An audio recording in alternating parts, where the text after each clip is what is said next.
अब एक हदीस में सरकार ने यह भी है कि जहां तस्वीर हो या तस्वीर कशी होती हो तो वहां पर उस जगह पर रहमत के फरिश्ते आते नहीं।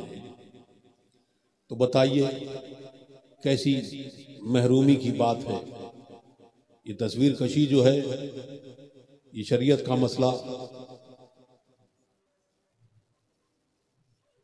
इससे हमें और आपको सबको बचना चाहिए। आला हजरत ने इसके बारे में फरमाया बुत परस्ती जो है, बुतों की पूजा जो है वो किस तौर से किस तरीके से शुरू हुई। तो कुछ अल्लाह के नेक बंदे थे, तो अल्लाह के नेक बंदे जब दुनिया से चले गए तो शैतान उनके बीच में आया और उनसे कहा कि उनकी याद किस तरह से रखें कि उनकी याद रहे, उनकी तालीमात याद रहे। तो अगर आप चाहें तो मैं घर में बच्चों को भी याद रहेगा कि वो हमारे बुजुर्ग थे, तो उनकी तस्वीर एक मुजस्समा लगा दूं तो उनकी तालीमात याद रहेंगी। तो आप कहें तो मैं एक मुजस्समा यहां लगा दूं। तो उसने अच्छाई के पर्दे में उसका बुरा इरादा था, उस बुरे इरादे से तालीम तो उसने ये बताई कि बुजुर्गों की तालीम याद रहेगी तो उनकी तस्वीर लगा दें। उन्होंने कहा लगा दो। फिर आया कुछ दिन बाद और उसने कहा बाजार में बहुत सारी बातें, फहश बातें होती हैं, बहुत गलत बातें होती हैं, और बाजार में जो उनकी तालीमात थी तो हम गलत काम ना करें, जैसा उन्होंने बताया था वैसा करें, कारोबार ऐसा रखें, जायज कमाई करें और तोल में कमी ना करें। इसलिए उनकी ये तालीमात थी। तो आप कहो तो मैं यहाँ पर उनकी एक मुजस्समा, उनकी एक तस्वीर लगा दूं। लोगों ने कहा हाँ हाँ लगा दो। फिर एक नस्ल आई, दूसरी नस्ल आई, तीसरी नस्ल भूल गई। फिर शैतान आया, ये कौन है? उन्होंने कहा ये हमारे बुजुर्ग हैं। ये बुजुर्ग नहीं, ये खुदा है। इस तरह से बुत परस्ती शुरू हुई। सरकार दो आलम सल्लल्लाहु अलैहि वसल्लम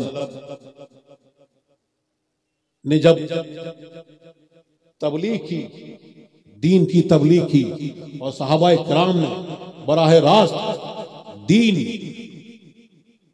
सरकार दो आलम सल्लल्लाहु अलैहि वसल्लम से सीखा, और जब फतेह मक्का के बाद सरकार तशरीफ ले गए तो खाने काबा में 360 बुत थे, 360 तस्वीरें थी, मुजस्समे थे, लेकिन वो किसके थे? इब्राहिम खलीलुल्लाह का बुत था। और अंबियाए किराम की वहां पर बुत थे, लेकिन जब सरकार फतेह मक्का के बाद तशरीफ ले गए तो एक एक बुत को मिटवा दिया, सारी निशानी मिटवा दी, और जो कुछ निशान बाकी रहे थे सरकार ने बनफ़्से नफीस उनको खुद धोया। तो दीन की तबलीग और दीन का दर्द और दीन को फैलाना ये सरकार से ज्यादा किसको अजीज? सहाबाए किराम से ज्यादा किसको अजीज? लेकिन उस आंख ने इस तस्वीर में वो फायदा नहीं देखा जो आज कुछ लोग इसमें फायदे देखते हैं। नारे तकबीर, नारे रिसालत, मसलके आला हजरत शहजादे सरकार ताजुल शरिया। अगर तस्वीर को बाकी रखना होता और जलवा दिखाना होता तो इब्राहिम खलीलुल्लाह का जलवा दिखाया, बल्कि सरकार दो आलम सल्लल्लाहु अलैहि वसल्लम कि जलवे से बेहतर किसका जलवा, वो जलवा दिखाया जाता, लेकिन शरीयत ने उसको जायज नहीं रखा। तो अब किसी के लिए जायज नहीं है कि वो तस्वीरें खिंचवाए और अपने जलसों में उसको आम करे। हमें और आपको चाहिए ये कि अपने जलसों को इससे पाक व साफ रखें। नारे तकबीर, नारे रिसालत, मसलक आला हज़रत, हुज़ूर कायदे मिल्लत। हमें और आपको अल्लाह तबारक व तआला इस सच्चे दीन, सच्चे मसलक के आला हजरत पर कायम रखे और उसी पर हमारा हज फरमाए। और बुजुर्गों के सबका तुफैल में हमारी आपकी सबकी जायज मुरादें अल्लाह तबारक व तआला पूरी फरमाए। हम में जो बीमार हैं अल्लाह तबारक व तआला उनको शिफाए कामिला अजला अता फरमाए। और मुसलमानों के जायज कारोबार में अल्लाह तबारक व तआला बरकत अता फरमाए, रिस्क में बरकत अता फरमाए, वसअत अता फरमाए, कुशादगी अता फरमाए। वसल्लल्लाहु तआला अला खैर खल्क़िही नूर वली वसहबिही।